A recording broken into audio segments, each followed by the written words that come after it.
नमस्कार प्रेक्षकांनो, मालिकेच्या आजच्या भागामध्ये आपल्याला पाहायला मिळणार आहे की इकडे नैना, राहुल त्याचबरोबर रोहिणी सगळेजण बसलेले असतात आणि इकडे नैना म्हणत असते की नक्की काय करायचं, कारण अद्वैतने तर कलाला 1 महिन्याचं इंटिमेशन दिलेलं आहे. 1 महिन्यामध्ये ते सगळं प्रूव्ह होणार आहे आणि मग 1 महिन्यानंतर कला बाहेर पडणार आहे की नाही हे सगळ्यांना समजणार आहे. त्याचबरोबर इकडे आपल्याला पाहायला मिळतं की रोहिणी म्हणत असते की काहीतरी विचार कर नाही ना, कारण 1 महिन्याचं जरी दिलेलं असेल तर त्याच्या आधी आपण तिला घराच्या बाहेर काढण्यासाठी प्रयत्न केले पाहिजेत.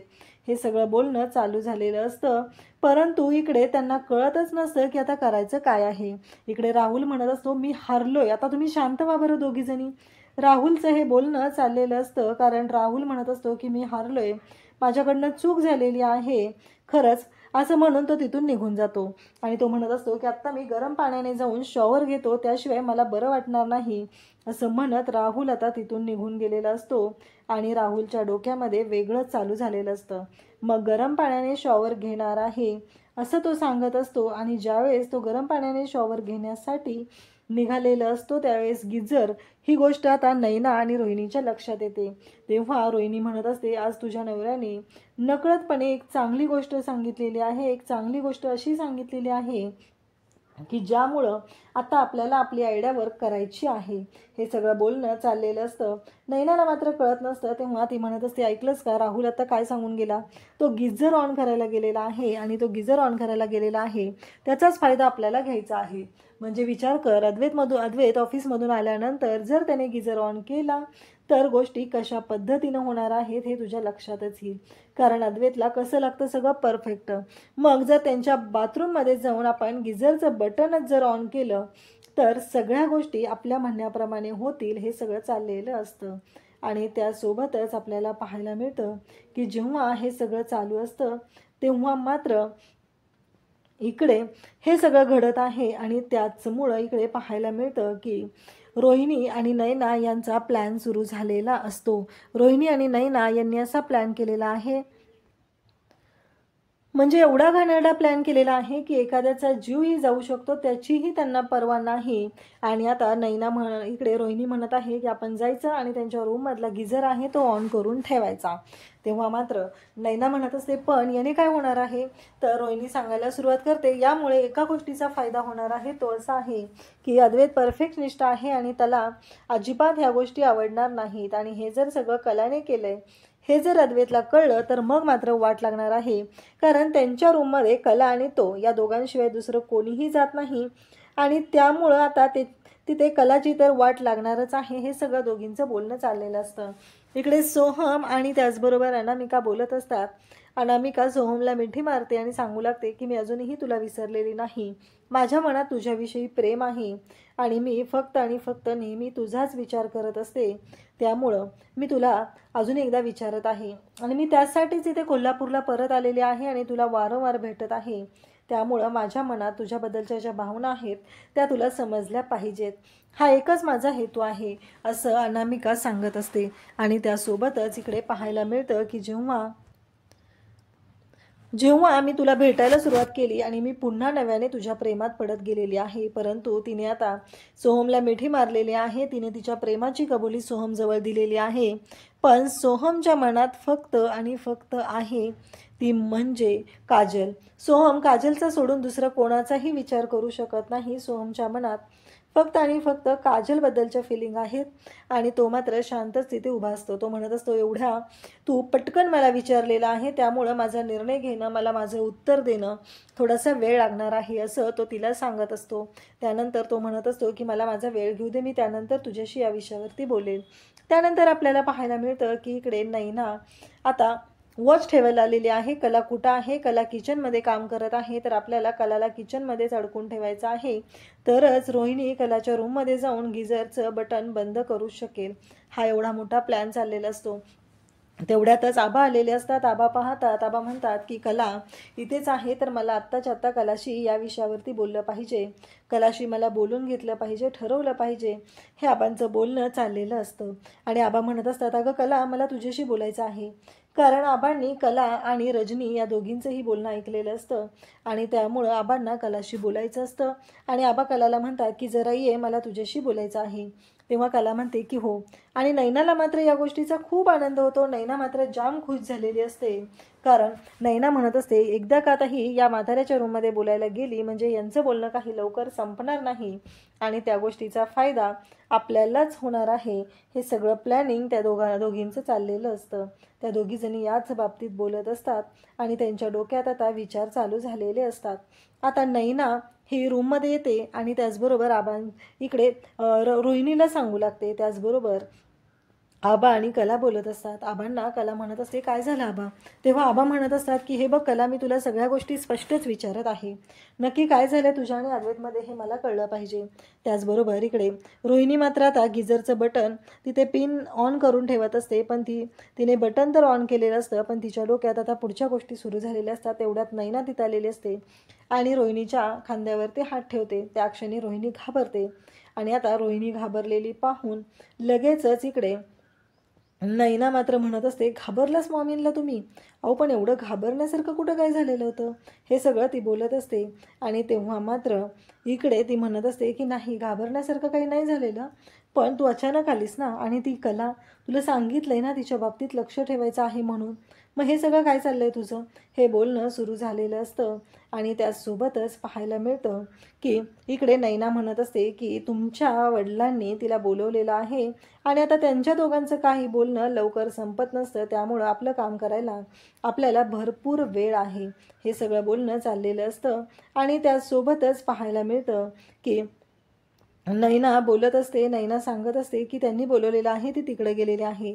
दोघीजणी मात्र जाम खुश झालेले असतात, कारण त्यांच्या म्हणण्याप्रमाणे त्यांना त्यांचा पुढचा प्लॅन वर्क करता येणार असतो आणि त्या दोघीही बोलत असतात. त्यासोबतच इकडे आपल्याला पाहायला मिळतं की जेव्हा आता नैना तिथं आलेली आहे तेव्हा ते बटन बंद केलेलं असतं आणि परत बटन ऑन केलं जातं. त्यानंतर इकडे रोहिणी म्हणत असते बरं तू आलीस ना, एक काम कर. तेव्हा नैना म्हणत असते की काय काम करायचं आता? नैनाला कळतच नसतं नैनाला किती अक्कल आहे हे रोहिणीलाही चांगलंच माहिती असतं आणि मग रोहिणीला ती सांगत असते काय करायचं आहे. तेव्हा रोहिणी सांगते की एक काम कर, तुझ्या मोबाईलमध्ये शॉर्ट सर्किट कसं करायचं त्याचा व्हिडिओ बघ, कारण जर शॉर्ट सर्किट झालं तर मात्र मोठा धमाका होणार आहे आणि तेव्हा गोष्टी आपल्या म्हणण्याप्रमाणे घडणार आहेत. त्यामुळं त्या पद्धतीनं काही करता येते का बघ, एक व्हिडिओ बघ आणि त्या पद्धतीनं मला सांग, असं ती बोलत असते. तेव्हा नैना म्हणत असते पण याने काय होणार आहे? तेव्हा नैनाला इकडे रोहिणी सांगू लागते की तुझ्या लक्षात येत नाही आहे, जर शॉर्ट सर्किट झालं आणि एखाद्याला करंट लागला तर मात्र आपल्या फायद्याचंच ठरणार आहे. इकडे कला आबांशी बोलायला आलेली असते. ती आबांशी बोलत असते. आबा म्हणत असतात की हे बघ कला, मला सगळं कळलेलं आहे, मी तुझं आणि रजनीचं बोलणं ऐकलेलं आहे, त्यामुळं मला लवकरात लवकर सगळं सांग, नक्की काय झालेलं आहे, गोष्टी कशा पद्धतीनं घडलेल्या आहेत, कोणत्या गोष्टी काय घडत आहे ते मला कळलं पाहिजे. कारण काही झालं तरी तुझ्या अद्वैतमध्ये काय चाललंय? अद्वैतने काहीतरी म्हणे 1 महिन्याचं चॅलेंज घेतलेलं आहे आणि ते चॅलेंज याच्यासाठी घेतलेलं आहे की त्यामुळं त्याला ठरवायचं आहे की हे नातं टिकवायचं आहे की नाही, म्हणजे तुमच्यामध्ये भिन्नता साम्यता काय आहे, समानता काय आहे हे बघून त्यावरती नातं टिकवलं जाणार आहे. तेव्हा कला म्हणत असते की हो आबा, अद्वैतने असंच केलेलं आहे आणि तो ठरवत आहे, पण त्याच्यामध्ये मीही त्याच्यासोबत आहे. जर त्याच्यावरून आम्ही जो निर्णय घेईल तो सगळ्यांच्या भल्याचा असणार आहे. आता कला मात्र तिची अद्वैतच्या या निर्णयाला जराही मान्यता नाही, तरीही अद्वैतला आबांच्या समोर असं खोटं ठरवायला नको म्हणून तिनं सांगत असते की हो आबा, मीही या गोष्टीमध्ये अद्वैत बरोबर सामील आहे. हे तिचं बोलणं चाललेलं असतं. त्यानंतर इकडे आता रोहिणी आणि त्याचबरोबर नैना या दोघींनी शॉर्ट सर्किट केलेलं आहे आणि त्याचबरोबर सगळं गिझरचं ते चालू केलेलं आहे आणि त्याचबरोबर आता रोहिणी म्हणत असते की ते बटन ऑन कर. तेव्हा नैना म्हणत असते मग आता आपण बटन कशाला ऑन करायचं आहे?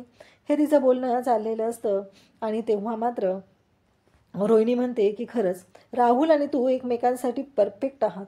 मी उगीच म्हणत नाही तुमची जोडीच परफेक्ट आहे, आज तू दाखवून दिलेला आहे. नैनाला मात्र खूप भारी वाटत असतं, तिनं तर लाजायला लागते. तेव्हा रोहिणी म्हणत असते लाजू नकोस, हे सगळं मी कुठल्या उद्देशाने बोलते माहिती आहे का, तू मूर्ख आहेस म्हणून बोलत आहे, असं ती सांगत असते. आणि मग ती सांगते की जा एखादी लाकडी वस्तू काठी काहीतरी घेऊन ये, ज्याच्यामुळे हे शॉर्ट सर्किट केलेलं आहे ते बटन ऑन करून ठेवता येईल आणि जर बटन ऑन असेल तरच त्यांना करंट लागणार आहे. गिझरचं बटन जर ऑन केलं नाही तर कसा करंट लागेल? जेव्हा बटन बंद करायला तिथं अद्वैत येईल तेव्हा त्याला शॉक बसणार आहे. हा सगळा प्लॅन ह्या दोघींचा झालेला असतो. आणि मग तिथली फ्रेम घेऊन ती आलेली असते आणि फ्रेम घेऊन येऊन तिने आता ते बंदचं बटन चालू करून ठेवलेलं असतं. दोघींना मात्र खूप आनंद झालेला असतो. दोघी जाम खुश झालेले असतात. गोष्टी त्यांच्या मनाप्रमाणे घडलेल्या असतात. एकतर कला रूममध्ये आलेली नसते आणि आता हे सगळं केलेलं असतं. आबा म्हणत असतात की काय झालंय नक्की? कारण मला जाणवते म्हणून मी सांगत आहे. काहीही झालं तरीही या घरासाठी तू लक्ष्मी आहे. तू लक्ष्मीच्या पावलांनी या घरात आलेली आहे. त्यामुळं तुला विचार करावा लागणार आहे. एवढं लक्षात ठेव. काहीही झालं तरीही गोष्टी एवढ्या सहज सोडू नको. एवढ्या सहज असा कोणताही विचार करू नको. हे सगळं बोलणं चाललेलं असतं. आबा मात्र तिला समजून सांगत असतात. आबांचं असं म्हणणं असतं की या घरची तू लक्ष्मी आहेस. त्यामुळं या घराच्या भल्याचा नेहमी विचार कर. आबांनी सगळं कलाला असं सांगितलेलं असतं आणि कला मात्र आबांचं बोलणं ऐकत असते. आता अद्वैत आणि सरोज दोघंही आलेले असतात. दोघंही घरी आलेले असतात. तेव्हा अद्वैत म्हणत असतो की आज खूप लवकर मीटिंग संपली, बरं झालेलं आहे. आणि मग दोघंही आता आलेले आहेत. अद्वैत म्हणत असतो की मी फ्रेश होऊन येतो.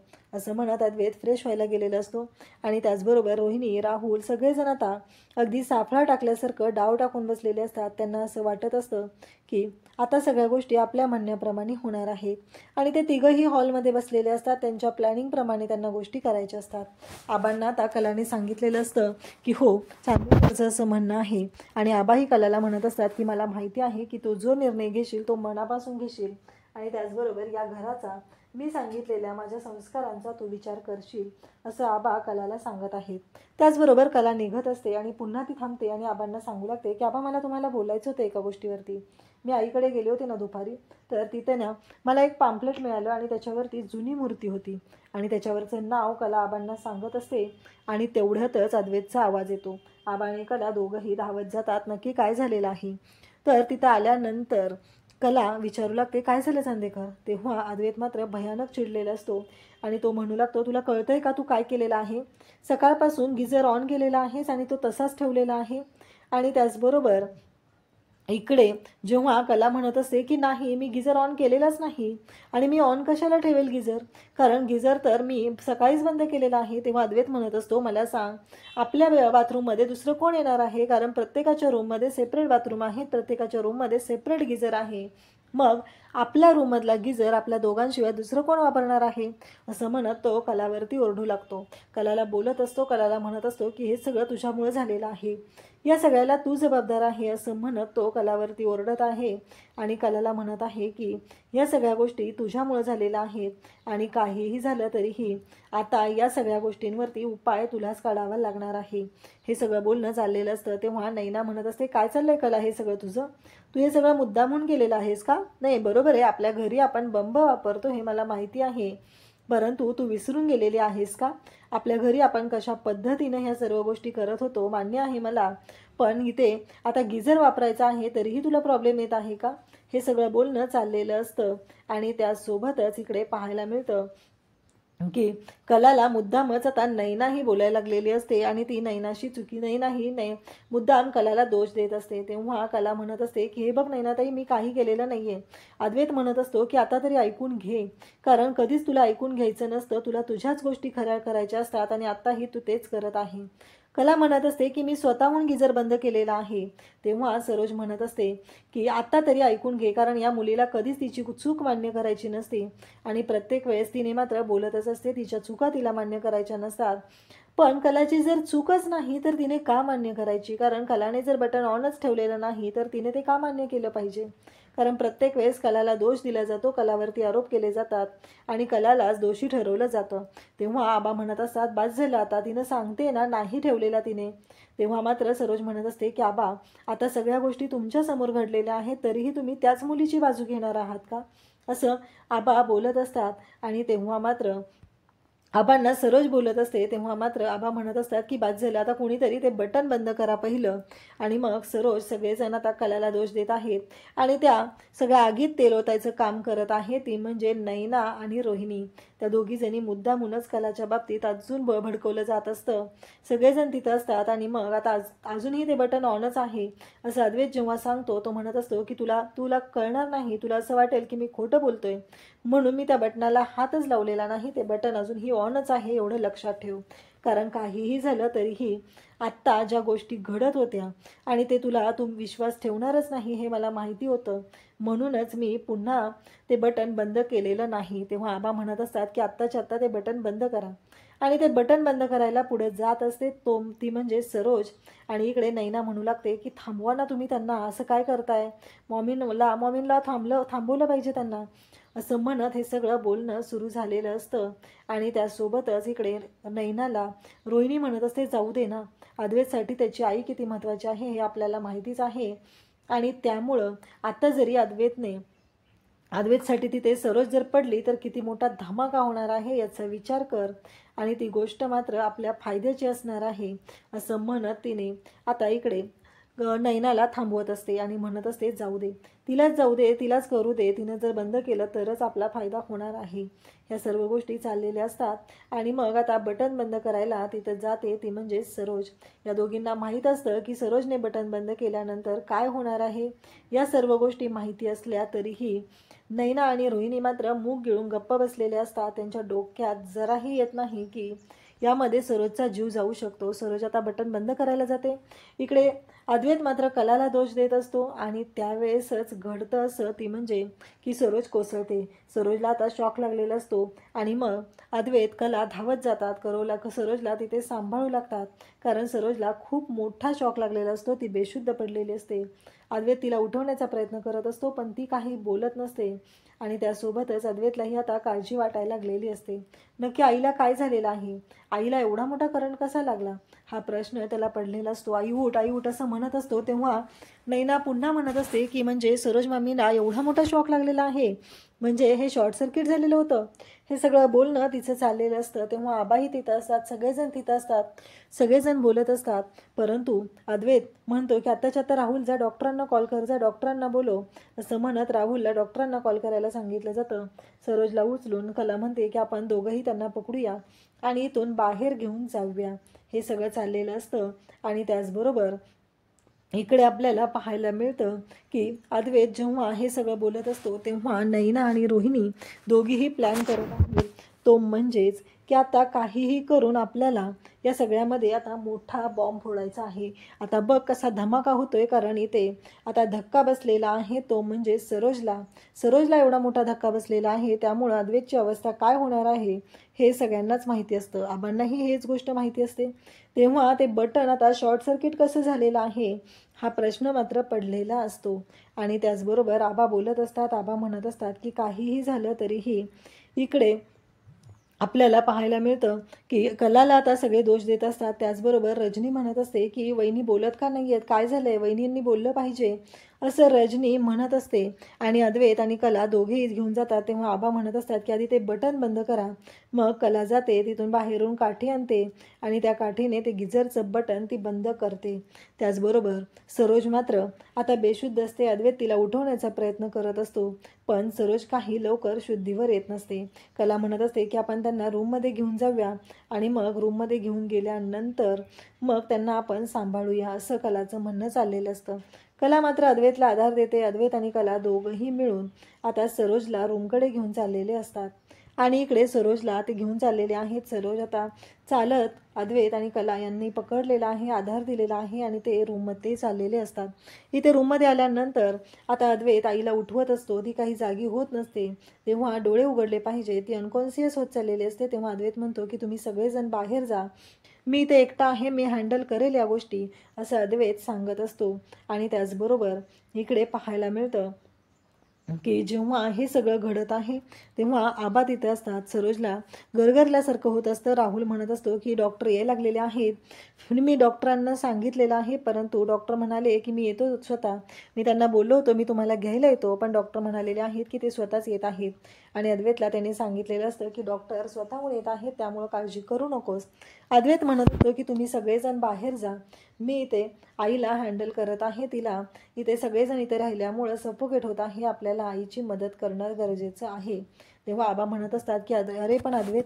तेव्हा कला म्हणत असते की मला असं वाटतंय की पाय चोळून देणं गरजेचं आहे. जर त्यांचे पाय चोळले तर त्यांना बरं वाटेल, असं कला म्हणत असते. अद्वैत सगळ्यांना बाहेर जायला सांगतो. कला तिथं मात्र एकटी असते आणि अद्वैत आणि त्याचबरोबर कला बोलत असतात आणि अद्वैतने सगळ्यांना बाहेर पाठवलेलं असतं. कला तिथं उभी असते, सरोजचे पाय चोळत असते, कारण तिला शॉक बसलेला आहे आणि त्यातून तिला बाहेर काढणं गरजेचं आहे. आणि म्हणत अद्वैत तिला म्हणतो की तुला वेगळं सांगायचं आहे का, आणि तुला वेगळं सांगून तुला वेगळं सांगायचं आहे का, जा म्हणून तू पण जा, कारण तूही इथे थांबू नकोस. जे झालेलं आहे ते तुझ्या निष्काळजीपणामुळे झालेलं आहे, असं म्हणत अद्वैत हा कलाला दोष देऊ लागलेला असतो. त्याचबरोबर कलाही आता तिथून जायला निघते. इकडे आबा बाहेर असतात. कला आणि आबा बोलत असतात. आबा म्हणत असतात की हे बघ अद्वैत, तुला माहिती आहे की किती पॉझिटिव्ह आहे सरोजच्या बाबतीत, आणि आता जे घडलेलं आहे ते सगळं सरोजच्या बाबतीत घडलेलं आहे, त्यामुळं खूपच अवघड असणार आहे या सगळ्यातून मार्ग काढणं, असं आबा कलाला सांगत आहेत. आणि आबांचं म्हणणं आहे की काहीही झालं तरीही या सगळ्यातून मार्ग कसा काढायचा हा मोठा प्रश्न आहे. कला म्हणत असते की आबा मी आईची शपथ घेऊन सांगते, मी स्वतः बटन बंद केलेलं आहे. इव्हन तांदेकर जरी जाऊन आला तरी मी स्वतः गिझरचं बटन चेक करत असते आणि ते स्वतः मी बंद करत असते, असं आबांना ते सांगत असते. तेव्हा मात्र इकडे रोहिणी, नैना, राहुल या सगळ्यांना मात्र खूप आनंद झालेला असतो. आणि तेवढ्यातच राहुल तिथे सांगत येतो, चला चला डॉक्टर आलेले आहेत आणि आता डॉक्टर काय सांगतायत हे आपल्याला कळणं गरजेचं आहे, असं म्हणत तिघंही धावत जातात. डॉक्टर सरोजला चेक करतात आणि डॉक्टर सांगू लागतात की आता तुम्ही सगळेजण त्यांच्याशी बोलत राहा, कारण त्यांना एक ट्रॉमा बसलेला आहे आणि त्यामुळं त्यांच्याशी सलग बोलत राहणं गरजेचं आहे, असं डॉक्टरांचं म्हणणं आहे. आणि डॉक्टरांनी सांगितलेलं असतं. डॉक्टर म्हणत असतात की खरंच हा धक्का छोटा होता म्हणून बरं झालं, अन्यथा खूप अवघड झालं असतं, असं डॉक्टरांनी सांगितलेलं असतं. आणि आता मात्र अद्वैतला आणखीच भीती वाटू लागलेली असते, कारण त्याच्यासाठी त्याची आई म्हणजे त्याचं सर्वस्व असतं आणि आता आईच्याच बाबतीत हे झालेलं आहे. त्यामुळं आबांनी पण कलाला सांगितलेलं आहे की जे काही घडलेलं आहे ते खूपच भयानक असं आहे आणि आता अद्वैतला या सगळ्यातून आता शांत करणं खूप गरजेचं आहे, असं आबांनाही वाटत असतं. परंतु अद्वैत कलाकडे पाहत असतो. उद्याच्या भागामध्ये आपल्याला पाहायला मिळणार आहे की आता रोहिणी आणि त्याचबरोबर नैना मुद्दामच बोलत आहेत की हे केवढं भयानक आहे आणि आता सरोज मामींना काय झालं असतं तर हे सगळं कलामुळे झालेलं आहे. कला खरंच इतकी निष्काळजी आहे, तिच्यामुळं एखाद्याचा जीवही जाऊ शकतो आणि आज सरोज मामींच्या जीवावर उठलेला आहे, हे सगळं बोलणं तिचं चाललेलं असतं आणि ती मुद्दामच नाही सईकडे रोहिणीबरोबर बोलत असते. आणि अद्वैतला मात्र आणखी राग आलेला असतो आणि त्यानंतर अद्वैत आईला घेऊन रूममध्ये आलेला आहे आणि तो म्हणत आहे की आता गोष्टी क्लिअर झालेल्या आहेत, उद्या पूजेला मी तिच्यासोबत बसणार नाही. म्हणजे आता घरी होळीची पूजा होणार आहे आणि त्या पूजेला अद्वैत हा कलासोबत बसणार नाही, असं त्याने सर्वांना सांगितलेलं आहे. अशाच अपडेटसाठी चॅनलला सबस्क्राईब करा. थँक्यू.